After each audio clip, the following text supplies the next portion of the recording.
Bring on board Hugh Keener, MD and CIO at Swiss Asia Capital. Hugh, hi, morning. Is the gold bull run over or fundamentals still strong and it's a temporary correction according to you? Because if you look at the India figures only, we've seen stronger volumes for gold post the price correction. I think what we have right now is, we had a paper market smash in COMEX and the LMBA in London. Huge volume being traded in 2 days on the paper market, and the result has been this massive physical demand which you've now been describing comes out of Asia. And why is it happening? We haven't really changed the fundamentals. The world is still printing money. The world is very unstable. The financial market is unstable. So people know that they get devalued on a zero interest rates environment on inflation. So they're using this opportunity to buy cheap physical metal. So Asia is basically cooping up all this physical supply, and that's why you see the refiners in South Africa and Switzerland full flat out producing new supply for these markets. So where do you see gold settling in next 3 months, and especially by the end of this calendar year, which is 2013? Look, we still have basically rollover periods in COMEX, which are taking place on the future side. They're going to look tight. The leverage is huge. But could we get another correction on the way down due to dislocation of the currency markets? Yeah, that's possible. I think 1250 would be the worst case environment because it's the marginal cost of production for most miners. Otherwise, I think probably April was the bottom. So it's a consolidation phase. We built the bottom. And then we're going to look at basically moving up ahead again in line with the debasement of money globally.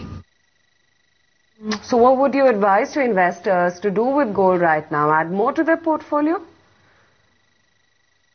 People should buy really a dip and put it away. It's a form of saving, and I don't know what people save. In Asia in general it's somewhere between 10 and 30% of their free cash flow which they save, and I would suggest people are building up their position in a portfolio. If it's 5% or 10% or whatever it's going to be, that should be basically a reasonable call in today's unstable financial markets. Mr. Keener, how real are the concerns of Fed exiting the QE3? And if that were to happen, could that be a big dampener for precious metals as well? I think if the central banks are rolling back monetization in QE, what would be the consequences be? We would see higher interest rates globally. We would see probably a dollar collapse because it's where the most debt is. And that would mean all financial assets would collapse. So to give you an answer, is there going to be an option for the rest of the world? I don't really think so. If that happens, gold would fall too, but most likely it will fall less because it has no credit issues, it has no counterparty risk. So on a relative basis, still a great place to buy. So what levels are you expecting for silver then in the near term? Look, your poor silver producers, there are very few which are producing below $20 at all-in costs. So you have the marginal player which will start falling out of that. So you're now in a bottom building process somewhere between $18 and $24, and we are basically going up and down like a yo-yo. So it's an interesting place as well, like gold, to accumulate.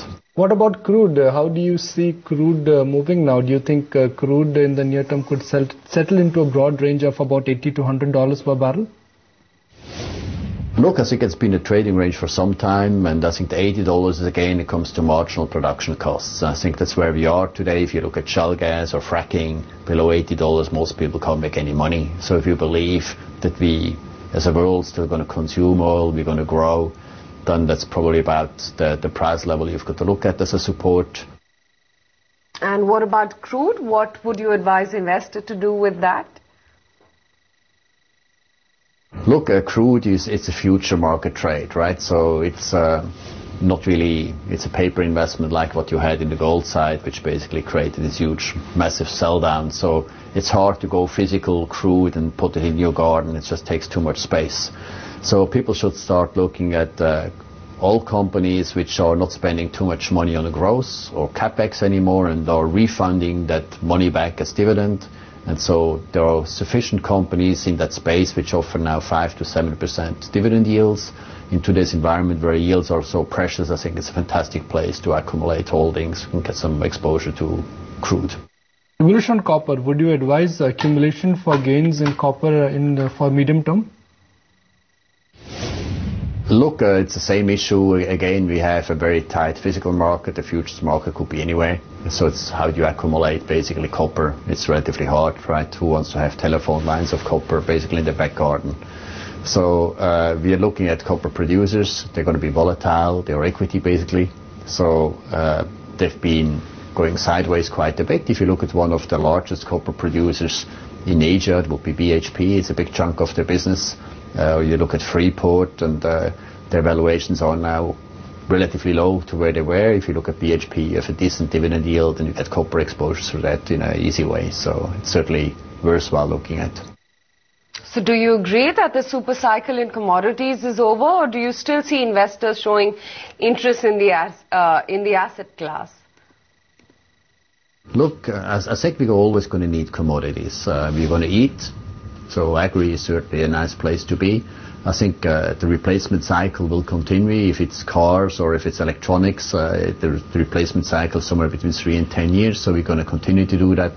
The developing and emerging market world is going to grow. It's going to grow rapidly. Even if you just look at Indonesia, Pakistan, Nigeria, Bangladesh, you have 1 billion people with 7% growth, with a population of roughly 20 to 24 years. So they have all the basic needs, like a fridge, right? And so you're going to need all these base metals. And therefore, I'm quite positive that it will continue, even if the Western world looks fragile and looks deflationary despite the money printing. All right, Mr. Kina, appreciate your time.